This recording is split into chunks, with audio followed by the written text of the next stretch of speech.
Hey guys, this is Turok, and in today's video we are going to be reviewing One Piece chapter 1159, and good golly, a whole lot of shit happens in this one. Uh, we're right on the eve of God Valley, the God Valley incident.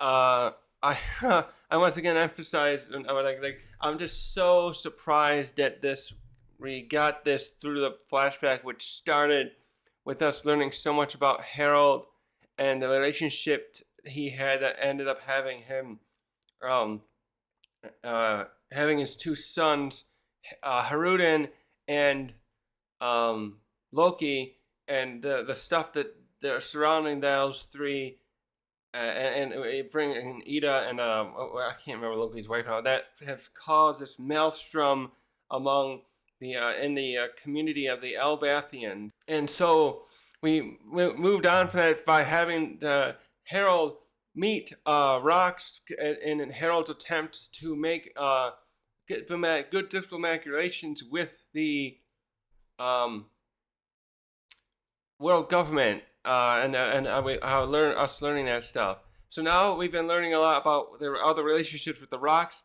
but now we found out more stuff here about the what happened here with God Valley and stuff, and then stuff with the rocks pirates and Shakky and the others. And so we're gonna bring that's gonna be important in this chapter. But now we've learned more too how it was like a Garling that brought the attention of God Valley to the Gorosei, how that brought along the need of suggesting to them that they go there. And then he hinted at the, I think it was this chapter here, on 58.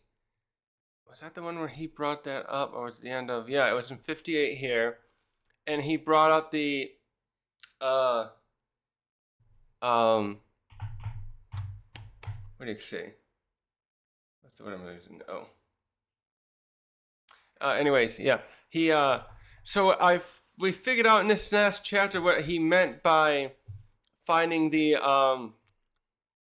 finding out something interests the Gorosei. I kept thinking it'd be what did I say? Well, I can't remember what I said in the last video. Actually, I didn't know. That's what I said. And then I kept thinking, oh, could it be some kind of thinking recently after I was watching Tekking's thing, he gave it like it incepted the idea to me basically that, hey, what if it's like something like that in old place that is clearly ancient that is still there in Elbaf. Maybe more than just jewels and stuff like that, or something rare. Because they talked about natural resources, but that would not be that interesting to the Eam. So anyways, let's get into that. We'll talk more here. So now we go to 39 years ago. I think that's roughly where we left off. Yes, and we have it's a terrible day for the Rocks, Pirates, and the others, as we find out that Shakky's been kidnapped. And here, sadly, I wasn't expecting this, but the Don Marlin was actually killed during this incident. And the people don't even know what to think happened here. The pirates are just like flabbergasted. And I was trying to think too for a moment that whether or not Rox realized. So this is something interesting. Rox is right. He knows about Eam, and he's put together this team. And I mean, we know at their level they should be able to. Some of them can handle an admiral, but like I was wondering, like, does Rox know anything about the Gods Knights? Because it's clear here that I'm sure they must have sent them, or maybe it could have been Cypher Pole Zero. We don't know what kind of members they had and how good they would be back then. But those are only two groups that we could perceive as, really, or Gorosei could have done it if they wanted to. That we could perceive would want to kidnap Shakky. And so this is just like what happened with Ginny. For Ginny that happened, that was years later. That was 14 years ago, I think she was kidnapped. And this is going back another 20 something years. I can't do the math right now. So and then, yes, so it's just sad here because we go over this and we got the people looking at poor Don, and then they're like, how could he have been killed? Like, so clearly we never even got to see him fight. That's what's kind of sad about this too. We just simply saw him when he first met we first met Rox talking to Harald about 4 or 5 chapters ago, and he got a really impressive look of his face and stuff. But not after that, we didn't see much of anything. Wait, did we see him do anything? There was that little. They did that little heist a while back. I don't think we got to see much of him in that one. We saw a lot of Big Mom and Shakky, not Shakky, Shiki, Big Mom, and Silver Axe and some others in there. So he's been kidnapped here, and now the people are like, what the hell could have happened here? And so all the people here are like basically going into mourning about losing Shakky because she's just such this wonderful person. It's the same thing as Amazon Lily, probably. We never saw that with Amazon Lily, but when oh, that's right. That brings up a good question then. So when Boa Hancock was kidnapped, and so she was kidnapped. Oh, how far between that was that again? I said I did the math once. That was like she was kidnapped. Oh, now I gotta look again. Hold on. Okay, well I was trying to think about it, as I remembered. I was just thinking about again how Tritama, the former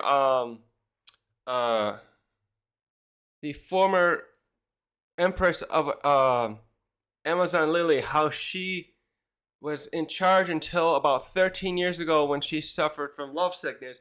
And I just realized, I wonder if where she was, if she was just on Amazon Lily at the time when Hancock and her sisters were kidnapped, because they were out at sea with one of the Kuja ships, and then the World Nobles got them. That was 19 years ago. So that's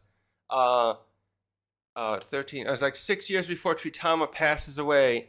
And so Boa escaped. Boa and her sisters escaped 4 years later when Fisher Tiger. That's right, because I was thinking about that math with Ginny. Fisher Tiger, 4 years later, and that 1 year before Ginny is kidnapped, crawled back up to the Red Line to Marijuana and freed a lot of slaves that were there at the time. And so I was just thinking about what Tritama must have been, where she would have been at the time. She tried to search for the Boa sisters. At the time, they probably just found the ship. I think the story just showed the ship after they were missing, and I don't know if they show the others were killed or all of them were kidnapped together, or whatever crew were with Boa and the others. But that was just something else to think about. So, so now we see, as you see here, we switched to Roger. Actually, this was funny. I was thinking about this because Roger here is upset about Shakky, and we know how he's upset about this because he really wants to get with her.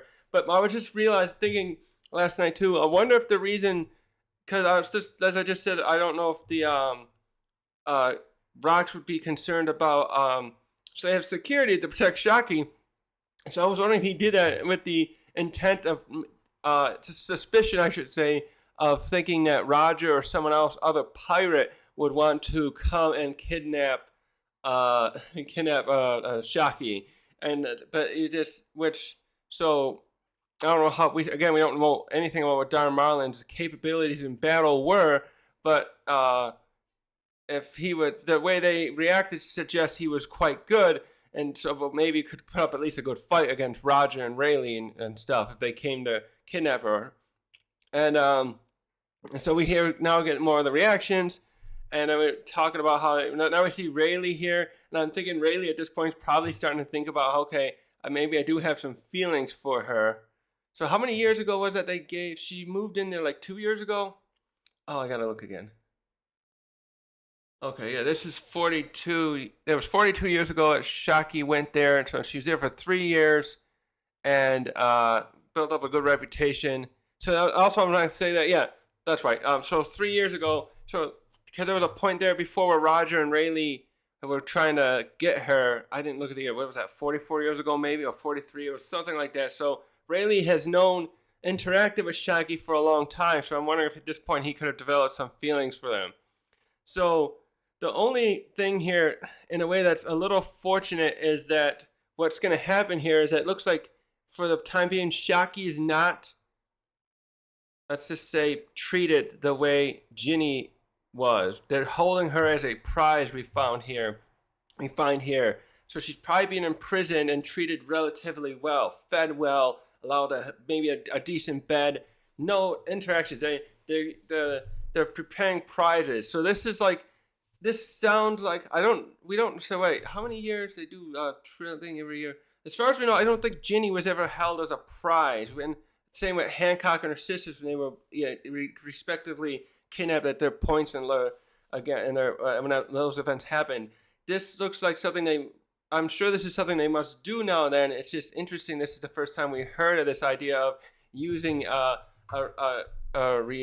beautiful person that and kidnapping him or her and taking them to be a prize at the at this game coming up, the next sporting event, the fucking Celestial Dragons hold. So we go over here to now the rest of this chapter, most of it's gonna be building up now to the main part here, and we go to the year. This is probably like weeks or so right before, or even days it could be, and Garling has come back, and so this was interesting because I was trying to think about Garling, like whether or not he was like what he was doing there on his mission, and it's clearly the way he's dressed is very different. So I'm wondering how the people of God Valley perceived him, and from what it looks like here, this is now the brief interaction we're only going to see again with Shanks and Shamrock's mother, which unfortunately I was sad we didn't get to see a face or a name. So we go back to the day shortly before here, and Shamrock, I don't know if it's just because he's walking around town casually, but Shanks' mom comes up to him and is like, "Oh, it's Garling. I'm surprised. I don't know. I'm happy to see you." I wonder if she like really knew if he would be coming back. But she's like, "Oh, look, Shanks and Garling, it's Shamrock and Shanks. This is your this is your father." So it goes the other way. Oh God, this is so cold. So Garling's like, "Oh, you had twins." I'm trying to figure out whether he's like going at very coldly or a little fast. He's like, "Oh, they're adorable." And she's like, you can just feel the positive energy off of Shanks and Shamrock's mom. This makes me so sad. You're like, "Yes, and they're yours. Now we can live together and raise them." And Garling just is like, "Oh, I'm sure I know how he's going this way. Oh, if they're going to be living anywhere, won't be here. This island will soon exist soon." And it just throws, you can imagine the shock probably on their mother's face. But then he's like, "Well, I can't go with you anyways. I've specially ordered a wife who is befitting of me. All I have to do is make her mine and win this competition." And so as we slowly see, ominously, these are Navy ships coming here, and they're, oh God, here we go. I was going to bring up more about the Navy ships, but I'll go back to that in a second. So look, so friggin' Shamrock just immediately just kills her. Probably, this is fucked up. This is fucked up in so many ways, because initially I was just thinking, well, of course, he won't marry a commoner or a normal person, but he wants Shakky as his wife, although we can guess. It's funny because they talk about having a slave later on here. "Oh, I'm going to have her as a slave." No, I'm going to have her as my wife. So, like, what's the difference? Look what happened to Ginny and how she was treated. So, because obviously we saw what happened, how horribly Bowen and her sisters were treated. But Ginny was taken as a wife, it was said, but the guy, it was like his eighth wife or something. And I think it was confirmed now the way they said the dialogue that it wasn't Saturn's wife, it was someone else. But then he let Saturn experiment on her, or it could have been Saturn. I could be wrong on that. But either way, that treatment isn't really a wife at that point. So it's very seeing how Garling is so cold here, I would not have any faith of him if he won Shakky that he would treat her well. So like, fuck that. But what I was trying to get at is, I wonder if he was interested more romantically or even just lust than the brief one night he probably spent with Shanks' mom. If he would have and could have like have permission to take her as his wife. I mean, could have like would there be objections raised by the Gorosei or other gods like, "Oh, you can't do that." I don't know. We know like celestial dragons in general can do that, but I just wonder if the gods' knights would be held an exception of having to be more choosy. But the way he's gonna say he's gonna get Shakky makes it confusing. It makes me think, he could have perhaps taken Shanks' mom with him as well. And also this begs the question, there's one other thing that's not answered here, but I bet the next chapter is going to do it. It's going to be the one to show it, is we don't see how Shanks has ended up in that treasure chest. So all we know at this point is that he is going to be in the treasure chest, and Roger finds him, and Shamrock ends up leaving here with Garling. Anyways, so so now as after that's done, he's like whatever he had to do on the island. Shamrock starts like to the Marines waiting at the shore, like to begin. Let's get begin the preparations.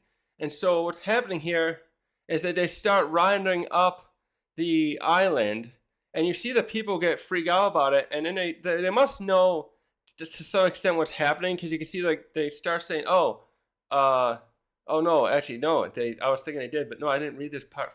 So they're thinking initially that they're probably just coming here to like a raid to round up some criminals, and other people just start getting the children indoors. But no, what's happening here, and this is pretty damn horrible too, from the perspective, like, because for a long time we've had this idea of like, well, you know, how the Marines, they always look out for the other people, but I've been seeing this shit too, though, especially with like Cypherpole and stuff like that, and then the God's Knights and everyone else, how they say, oh, those other people, that if they're not affiliated with us, they're trash. We saw it too with Green Bull, that he's a complete. From here, this starts happening, and we're going to see some interactions with another character. It was interesting to see is here how he's like, wait, why are we doing this? We're supposed to be the Marines and protecting people. And as you here, they're already saying, oh, get the tranquilizer rounds out. And then they start like, so they're going to round up the people. And I don't know if they're going to like, I guess they're going to probably get like what would you call it? Like a corral, a place to hold them, a holding center or whatever, to let to make the game. And maybe they're going to like want to do that in a way where they disperse the people in waves for to make it a competition. Because I think this is going to go on for a while. There's the way, I think it was Ivankov who said when he was talking about how they do this, when we see him at this point, wherever he is, where he is here, when we saw in the other part of the viewpoint of this flashback, he talked about this would probably go on for like 3 weeks. So I'm thinking that's what they'll do, is they'll round these people up, and then they're bringing in slaves. We're about to see too, like Kuma, Ginny, and Ivankov, and they're. I'm wondering if they'll release them in waves too, in a certain way to keep it interesting. So like they well, because we see Kuma and the others get allowed to go out at that point, and then they're what do you call it? It's allowed to sleep out there. They'll probably go wherever they can to maybe make a fire and try to rest. But I'm still wondering, feeling from this scene right here that they perhaps do some in waves. So here we go. So now we meet the back of a character first, and it's hard to see. I should have seen it right there. There's one shot. And then he starts to ask, oh, wait, there's the Easter egg, too. Look at right there. Wait a minute, where's my mouse? Well, isn't that something? I wonder who this could be. He is so young here. So he starts asking questions. He's still in training, and he goes to the lieutenant commander. What's going on here? Why are we doing this? Are we rounding up? Are we searching for criminals hiding among them? And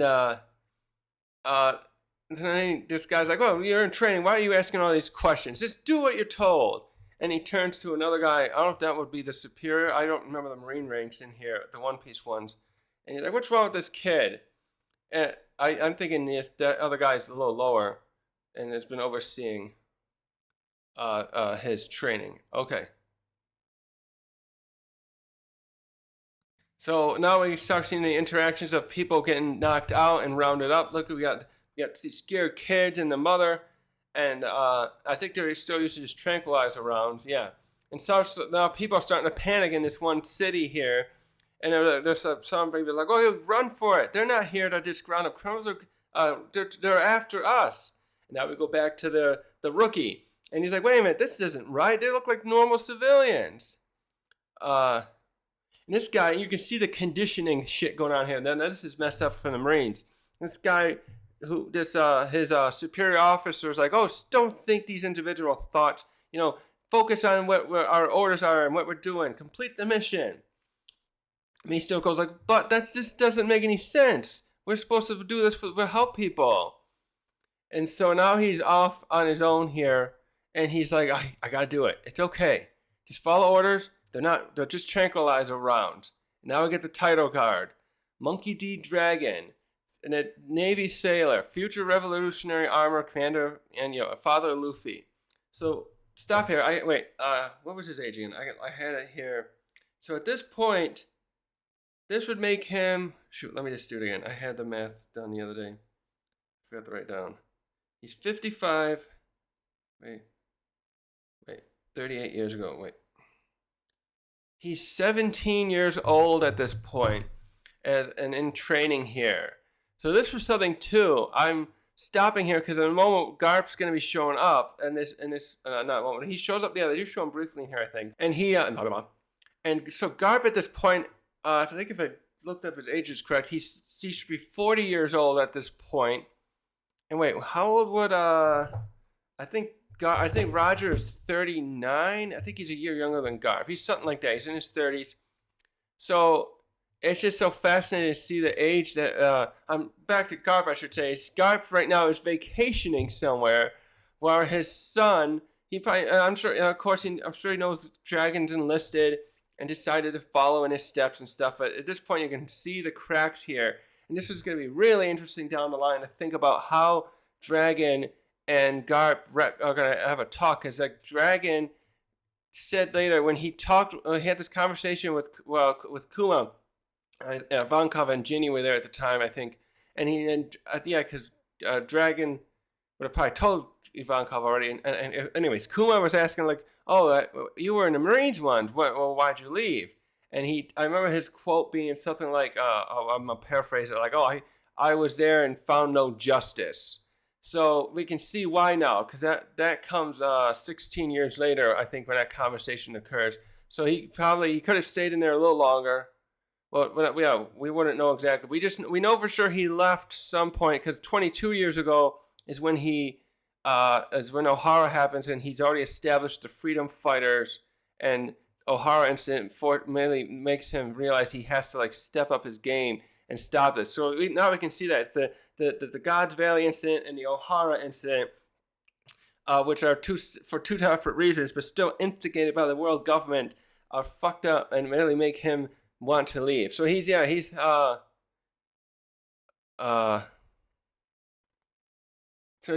get an age here, but if I did the math right, he should be 17.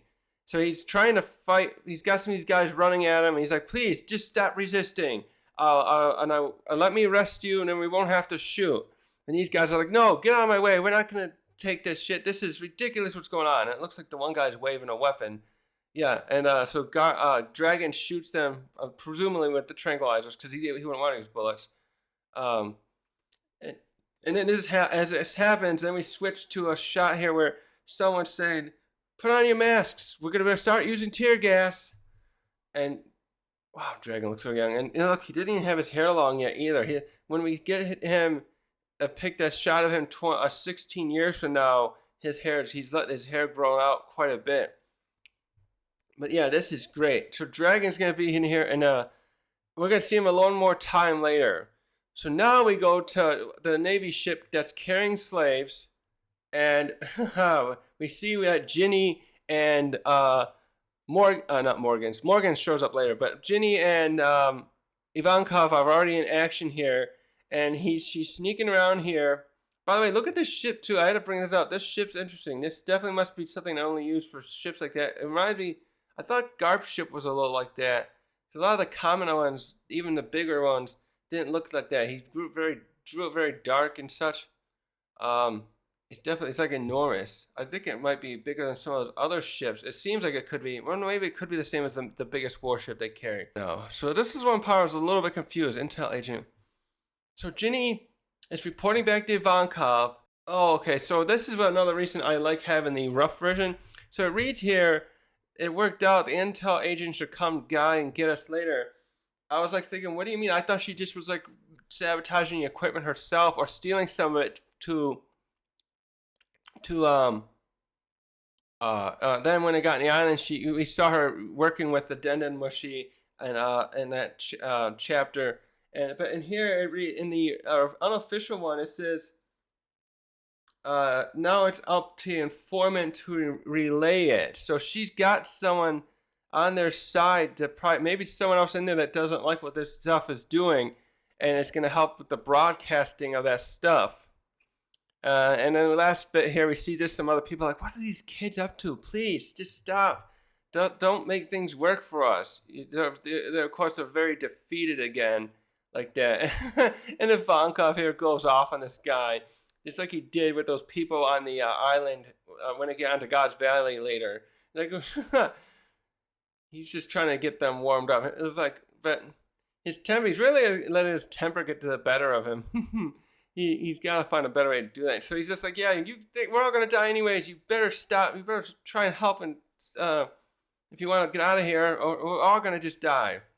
And we briefly get to see Kuma right here, too. And he's like, wow, I didn't think we'd have lively slaves on all about to be transported like this. Oh, stop that. So now...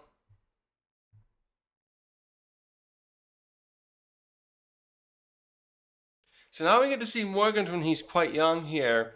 And he goes up to a Cipher Pol agency. And he's like, hey, I know you guys heard... I have some incredible intel. And I'm sure you picked on it too. So pay up and I'll give you some information on this scoop. And so these other guys are like, what the heck is with this kid? So he's quite young here. Actually, I should look up his age. So this says he's 53, so he's about 15 here. And yeah, the other guy, how does some kid at a local paper get an intel network like that?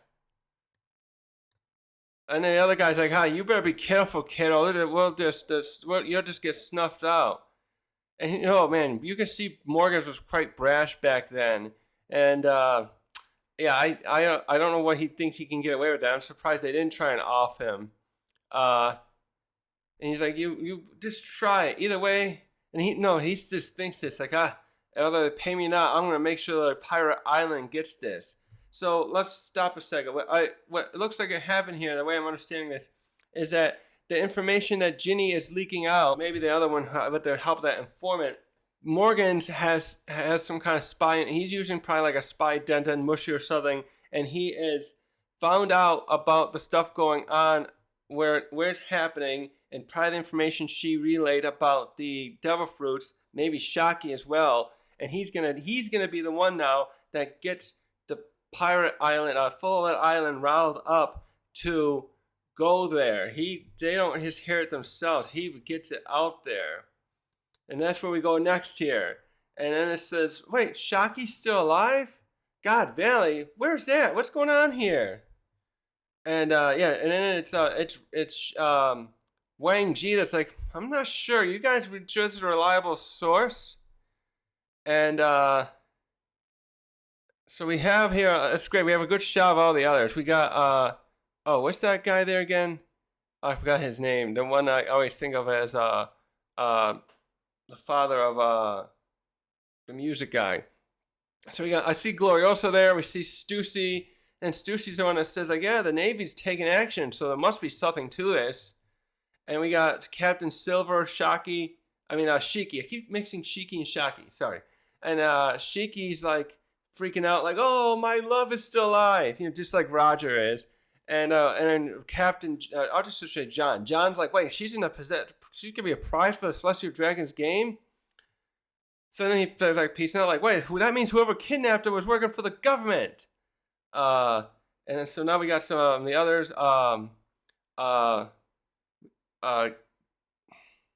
Whitebeard's like, that Celestial Dragon's manhunt. I thought that was just a tall tale.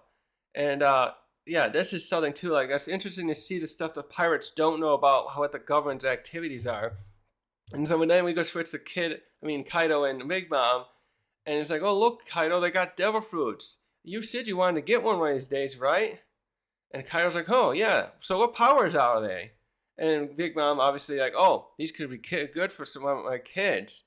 And then we got what's her name again? That's Big Mom's first husband.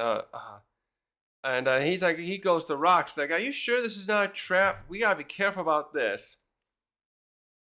And Rox is just like, well, if you're not committed, you can just stay here. But the rest of us willing to go, we're heading out now to God Valley.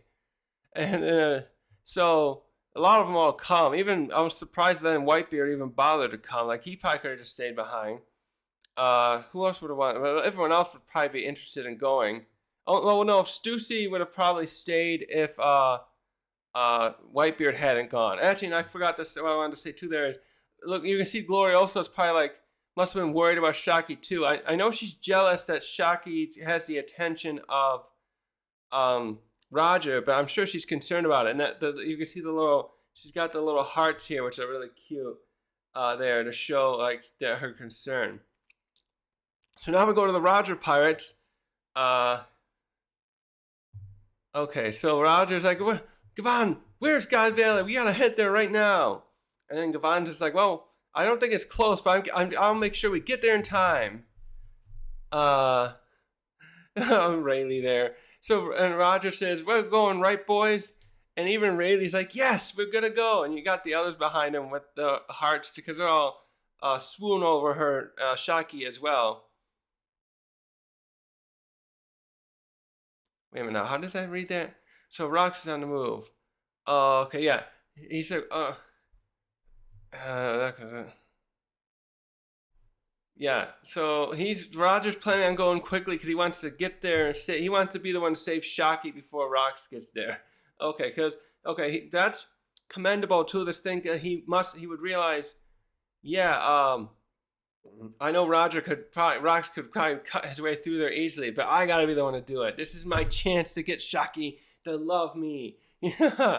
Oh, it's probably. I bet it's gonna be Rayleigh to do it. I mean, at this point, it does sound like he appeared to heat. I bet somehow he'll get there, and it'll solidify their relationship going forward. And there's Garp here at the bottom, and then he's like, we get the voiceover from Kong one more time. We didn't think Roger would get involved, and so he's like, oh, why didn't you say so soon? I'm heading over there. This is my chance to stop him. And then Oda's voiceover is like telling us, oh, it just took the tiniest bit of classified intel to get out and set off all the fiercest warriors of the sea. Oh boy! So, but on this way there, I think the way this happened is Harald's intercepting Rox. Maybe he was waiting near the island, and then someone else reports to Rox, it's a giant ship, and he's like, I don't care, sink them. Wait a minute now, Rox, don't. I think Rox then realizes, sounds like Leia. Rox probably realizes, wait a minute, that's probably King Harald's ship. And someone else is like, wait, don't slow us down. I think it's Shakky, because we see him later too. So now what's happening here is, it looks like Rox wants to make another attempt to kill Harald wants to make another attempt to kill Rox, because he's still trying to get in good with them. They probably still expect him to try and kill Rox. And so he's there, flanked with some of his guards. Oh wow, look how taller he is than those other giants. And he's like, he says, I was sent here by the government to kill a pirate crew infatuated with a single woman, Rox. I'm sure if I make use of all our strength together, we could sink your tiny ship. And then he points like, see, we're being monitored even as we speak by the government. So now Rox really like berates first he boldly proclaims, oh, you think this is winning you points? And don't think for a moment you can take on us, my entire crew, even with all your manpower there. And then starts berating him further. Does it please you to serve the government like that? I suppose, what? And I suppose you won't give up on this because you're the madman who wants to change Elbath. So at that point, I really like that because you can really tell here that Rox is still trying to berate Harald and saying, you can't change your people's warlike nature. You should just accept it and finally join up with me. And he tries again here. He says, can we talk in private? So this is where he gets something, you can see it there, but he gets something very interesting here.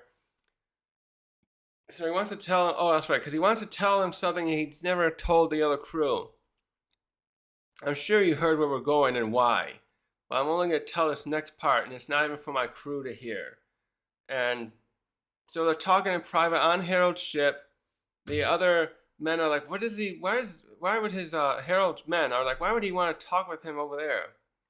And then we got Shakky and the others like, what the hell? Let's get going to save my beloved Shakky. Don't be over there having a toast.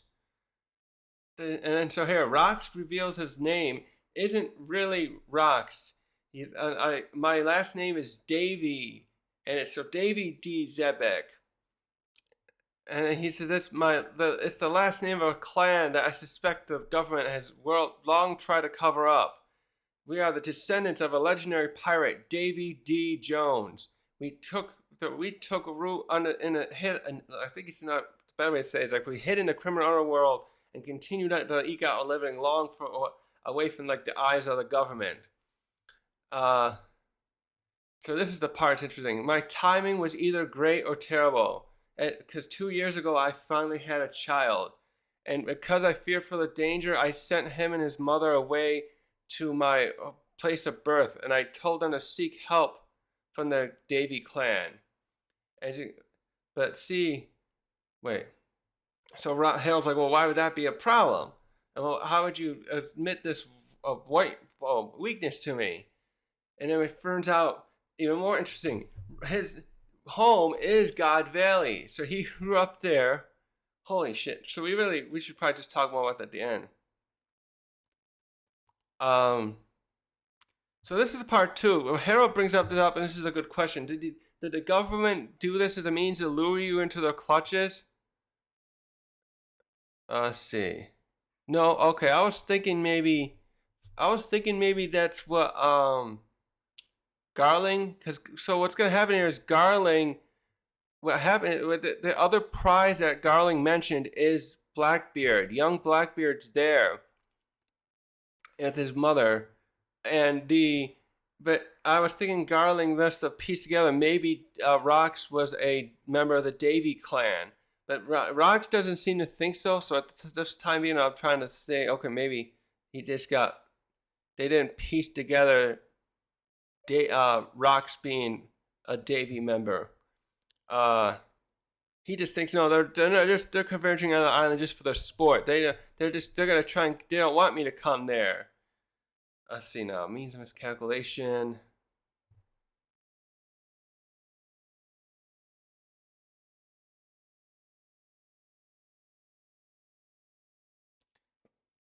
Okay, so he's asking. Okay, interesting. He's asking them for help because he thinks you can tell. This is interesting. Harold Rox actually seems concerned here. He's always got his bravado and boldness, but I think it feels as though some great act of faith is pulling all the strings behind the scenes. But kidnapping Shakky was a fatal mistake. But then he says, but as long as my kid and wife escape, I don't care about the rest. But yeah, he says, whoever side's fortune is on Harold is not mine, so please lend me your aid.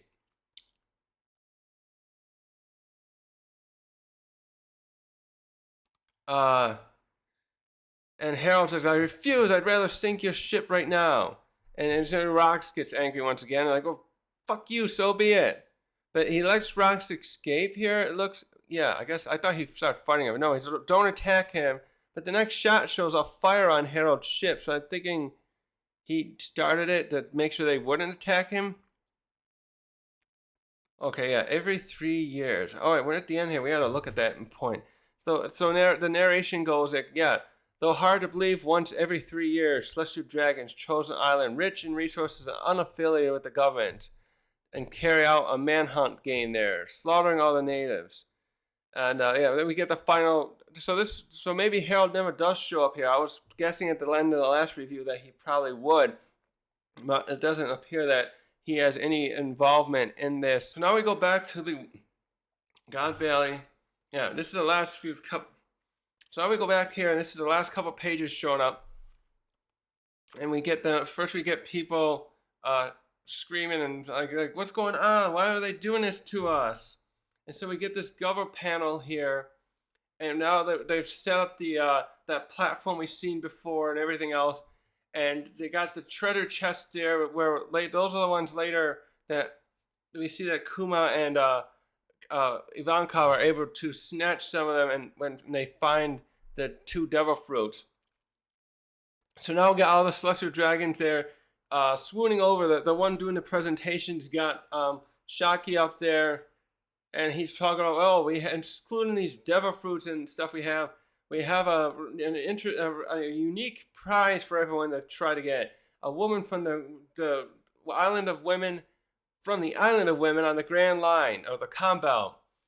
And she is even one of the previous empresses of the Amazons, known as the most beautiful woman in the world, Shaka Kuku Yaku. I'm gonna just say Shaki. I got it. Whoever wins her can take her for your wife or make her slaves. The choice is yours. And so we, of course, look at all these people. Oh, I want her. Oh, she's mine. Bring her. I'm gonna win her. And so then this is the part of the line here where it's like, oh, she was kept in prison and pristine condition. Yeah, so they really took care of her even better. I thought they said prison condition. No, pristine condition. Obviously, she looks like she's fine. So I didn't even read. I misread that word too. So Shaka's there, and she just looks. I don't know if you want to say defeated, but she does not. She not was not able to escape. And at the bottom here is very interesting. We see Saint Summers when he's young, and he's there with him and Garling out facing off, and Garling's like, if I won't be stupid, if I win, she's my slave. I think he's saying it to the others. And then Garland's like, no, she'll be my wife. You better stop dreaming, Summers. You don't have a chance. And then we get this shot here. We get another celestial dragon. I think they showed him before. Was he the one? Oh, let me look a sec. I think he was in. I thought he was in the other Pakuma's flashback and shown briefly in this scene too. Yep, there he is. So this is in 1096. Down there at the bottom there, we see this guy, and he is shown here again in the flashback with here. So he is connected with. Oh. So we see he is working with Gunko. So maybe he's been admitted she's in his family there. Because Gunko, so this is something interesting. We have to stop here a second. I wanted to bring this up. I was thinking about this. I was going to make a little short on this. Maybe I still will. But I wanted to now that I got this actually helps more. Why is it that the Gunko in particular appears to not have aged at all, but we see that Garling and Summers have? So we also have to relate this to the Gorosei, who we know definitely haven't aged. They are we've seen Saint Saturn 200 years ago when Emmet the Iron Giant first wreaked havoc across Marijois and stuff. But now it looks like Gunko. We saw her twice now. We've seen her 18 years ago when we first met Rox, where Rox was at Marijois and confronted Emu. And I think her hair was shorter then. No, was her hair so long? Her hair's short now, but I think it was also long then. And she looks about the same here. I know Oda tends to do that a little bit, but the difference with that versus Summer and Garling here is night and day. That how young they are 38 years ago. Now we've seen them both in recent chapters, and that they did age. So I'm wondering if certain ones are given powers where they won't age and others are not. So yeah, she's working with this guy with that big hat with the little buttons on it or something, and that's the last we'd get that. So the very last shot, look here, now we get the final shot, and Dragon has walked into this room, and there's a woman there bleeding out, and she's like, please get my child off this island. Don't let the government have him. Oh, they already handcuffed her. Maybe someone else shot her and he just pursued her. Okay, so she's like, there it is. We see baby Blackberry. She's like, come here, Teach. It's all right. You have to live through this. And that's the last bit we see them there. And poor Teach having to watch his mom die. Good God. I feel bad for him in that case. Not that, okay, I know I was always that trouble where you got these villains and you don't want them to succeed. But when you see them like this, you see suffering. It's just sad to me in any way to see people would have to live to suffer. You know, the way we saw the horrible ways Boa were treated and Fisher Tiger. And now watching and Teach here having to see his mom die when she's like this. She seems like a fine, and the way she's treating here suggests she cared for him. And a little credit to Rox, he cared for his family enough, but also had to send them away. He was worried about their safety. So there's just some, I don't want to call it sympathy, but like when I see that kind of stuff with characters, it's like it's a difference between them and the shit we see with like Doflamingo. Doflamingo didn't care. He probably never even wanted to have a kid. He never cared for anyone really. I know he says he cared for his family, like Pika and the others, but when I see stuff like this and someone wants to have a child and cares about their safety, I like respect that and like that a little. But how that's something that admirable about them. Anyways, that's my little rant on that. So at the end here, we're getting from that voice from that guy. The guy's like, okay, last thing. I'm sure all you guys are aware. Then so in addition to that Buccaneer boy serving as a super rare rabbit, we have another interesting target. One that has finally been found after 800 years. A member of the Davy clan. He's probably screaming at kind of like that guy in Dressrosa. I can't imitate that kind of bravado right now though. But woo, that's the end. So, holy shit, the Davy clan. So now we got another pirate group. We already kind of had this because we had Rox bring this up when he met Eam that he was a member of the Davy clan. How do you say it? The other one was like, okay, and that one he said a Davy Jonesian pirate, but then I think he said he's a member in the official. So we got that in the Buccaneers, and it's like there's something to think about here is we don't know about with Kuma. We have something there's something with special with each of them. With this, what we should consider, I want to start with first is, so the thing here to think about with Blackbeard is this just their genetic line, their relationship to the Davy Jones. Did he say they're descendants of it again? Let's see. The descendants, yes. Does this just the bloodline alone have something to do with Blackbeard's ability to have more than one devil fruit? Is that, or is there something else he had to do? And there's just questions on that too. And then the thing with the special thing with Kuma we don't know yet has to just do with him. The way Vegapunk was hinting at that, it was something interesting because of how Kuma, despite his memory, his humanity should be erased through that whatever process Vegapunk used. Kuma came to, it's like he sensed the danger somehow of, that's the thing doing, how did he sense it? That the Bonnie's in danger, and he left from an island on the paradise side of the new world. Paradise side of I got vehicles and no noise outside. The Grand Line over the Red Wall and flew all the way with his ability to Egghead to save her.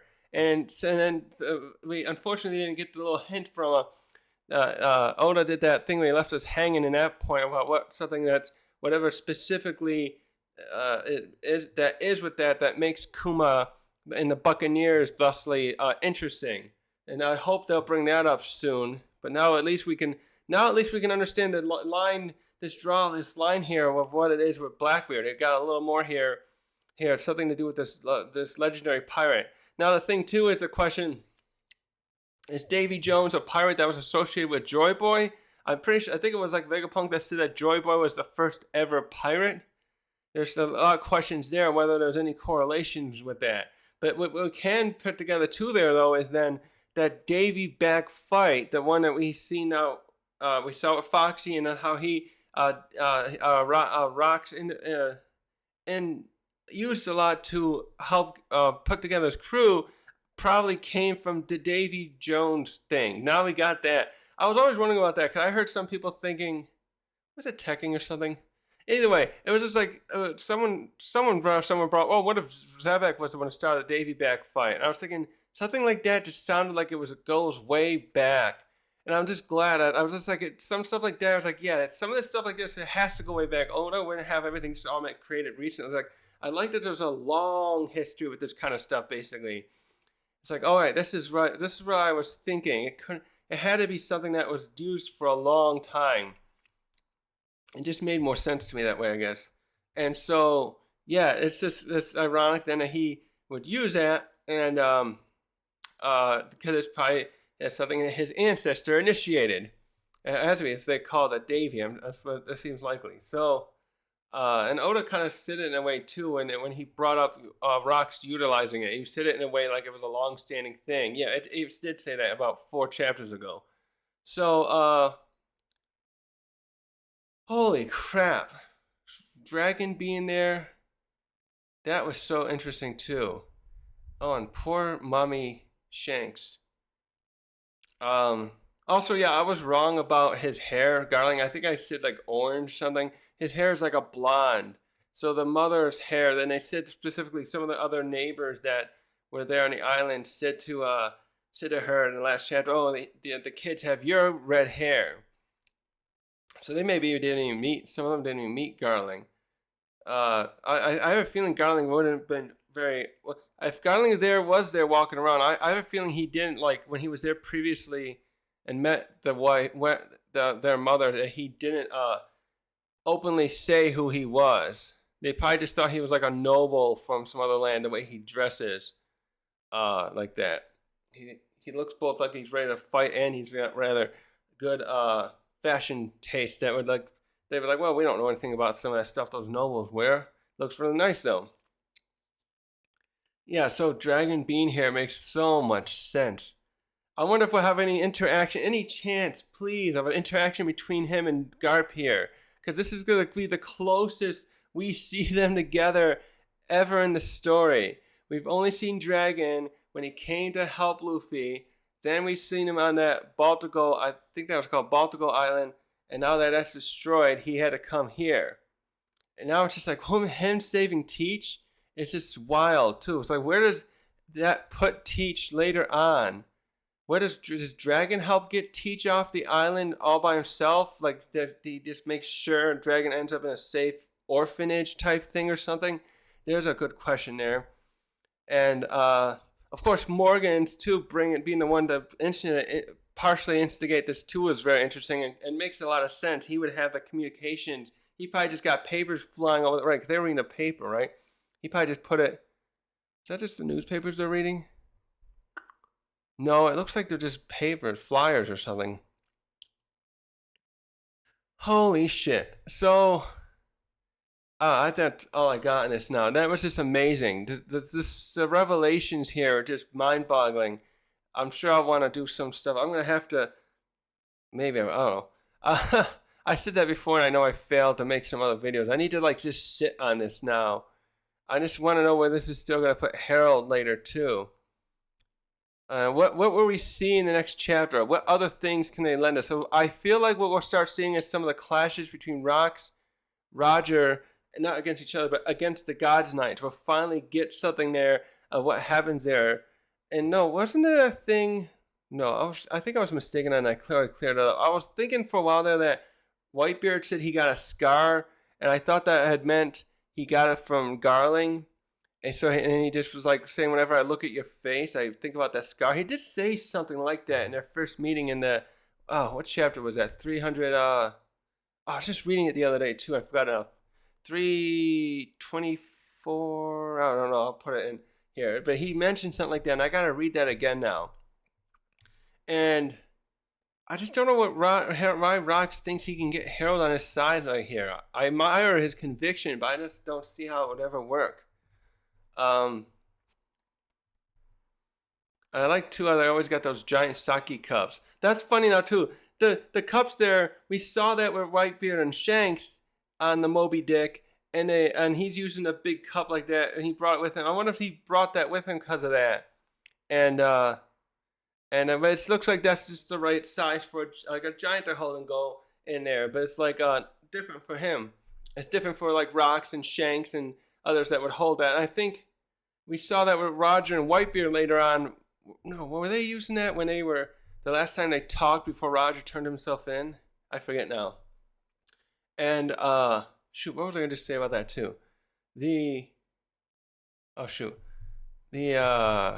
No, actually, Rox is using a mug there, though. Oh, that was the last thing. Where did where did he get? Shank said he got the drink. Tekking brought this up, and I'm still pondering this. Maybe he's right, but I can't, because they said this island is going to be erased. But then Shanks brought up later how he said to Whitebeard, "Oh, this I've gone around the world, but I always thought the best alcohol is made from water of my hometown." And Tekking was thinking that brought that up, and it was a great point. Does that mean there is some people left, or the part of it? I'm thinking there's some of the people are still alive of there, not the island. I still feel like that's going to be erased, but maybe some people do escape. Maybe some of those people that Kuma helps escape. He said they help. What was it, like 500 people he helped escape? Though I always assumed they were mostly slaves. Maybe that's it. Maybe Kuma helped some of the actual citizens escape from here. Wait, let's see if they said that. Yeah, here it is. It just says he saved over 500 lives. So maybe he did help some of the God Valley citizens escape, and they just stayed in the West Blue and just didn't tell anyone where they came from. And Shanks figured that out later. That's going to be my loose theory right now. I just can't believe that the God Valley wasn't erased. Like, let's put it this way. If it's not erased, they did say there's natural resources there. The place is probably just like a labor camp now. And all the citizens, some of the citizens are still there as descendants who are still being kept there to mine and extract all kinds of the valuable resources. That's how it could still be there that way. But like I'm certain some of these citizens probably escaped at the help of Kuma, and that's interesting. And yeah, this whole chapter was real interesting. And that's all I got for today. Thanks for watching.